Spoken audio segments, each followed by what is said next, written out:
Instruit par le gouvernement, le ministère du Travail et de la fonction publique n'a cessé de procéder à la vulgarisation du Code d'éthique et des valeurs de l'administration publique. Ce vendredi 14 juin 2024, la salle de conférence de la mairie d'Abomey-Calavi a servi de cadre à une séance de sensibilisation des agents de la mairie de cette commune sur ce code par une délégation du ministère du Travail et de la fonction publique. Avant son exposé, Alfred Kokou-Nombimé, chef cellule de suivi des réformes administratives et institutionnelles, a expliqué les raisons qui sous-tendent la tenue de cette séance. En 2008, et plus précisément le 31 décembre 2008, le gouvernement de notre pays a adopté le Code des valeurs et d'éthique de la fonction publique. 8 années plus tard, donc 8 ans après, c'est-à-dire en 2016, le gouvernement de notre pays a constaté que les fruits n'ont pas tenu la promesse des fleurs parce que les comportements qui sont attendus de nous, agents publics, ce n'est pas encore ça. Si bien que le gouvernement a commandité une étude sur l'évaluation du système national d'intégrité. L'une des recommandations de cette étude fut alors la relecture du Code des valeurs et d'éthique de la fonction publique. C'est ça, Code d'éthique et des valeurs de la fonction publique. Donc c'est ce code qui a été révisé et qui porte désormais le nom de Code d'éthique et des valeurs de l'administration publique. C'est le code révisé. Ce code révisé a été adopté le 13 juillet 2022 et le ministère du Travail et de la fonction publique a été commandité, a été instruit par le gouvernement en collaboration avec les autres ministères de l'éditer et de procéder à sa vulgarisation. Donc c'est ce qui justifie la présence du ministère du Travail et de la fonction publique dans vos murs cet après-midi. Il évoque d'ailleurs ici les valeurs éthiques ajoutées au nouveau code pour mieux éclairer les agents.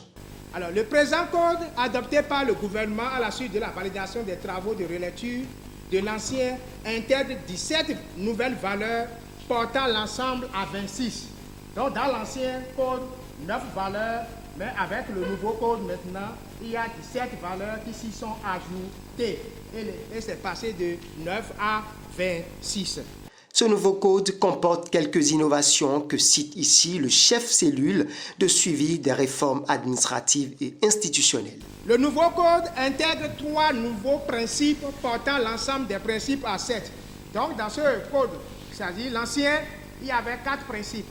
Comme les flux n'ont pas tenu la promesse des fleurs, il y a 3 principes maintenant qui s'y sont ajoutés. Et on est passé de 4 à 7 principes dans le nouveau. Mais quels sont ces principes? Nous avons l'accessibilité du service public. Accessibilité du service public. Alors, en tant qu'agent public, nous devons tout faire pour créer les meilleures conditions de proximité, d'information à nos usagers clients pour qu'ils aient accès aux services publics. Celui qui a l'information a le pouvoir, dit-on. Donc, il faut faire pour que l'usager client ait les informations nécessaires, c'est-à-dire le délai de traitement peut-être d'un dossier, les coûts des différentes prestations. Donc, si l'usager client a toutes ces informations, je pense que les choses peuvent aller normalement. Il n'est plus tenu de se rapprocher de quelqu'un pour dire combien coûte telle chose, alors que tout est déjà peut-être affiché sur une plaque géante à l'entrée peut-être de la mairie, et on a les informations dont on a besoin, ou bien au service des usagers. Avec les clients, on a les informations dont on a besoin. On n'est plus obligé d'aller voir un agent public ou bien le collaborateur d'un responsable pour dire « tu peux m'aider pour que mon dossier sorte vite ». Parce qu'en le disant, vous savez ce qui suit. Hein?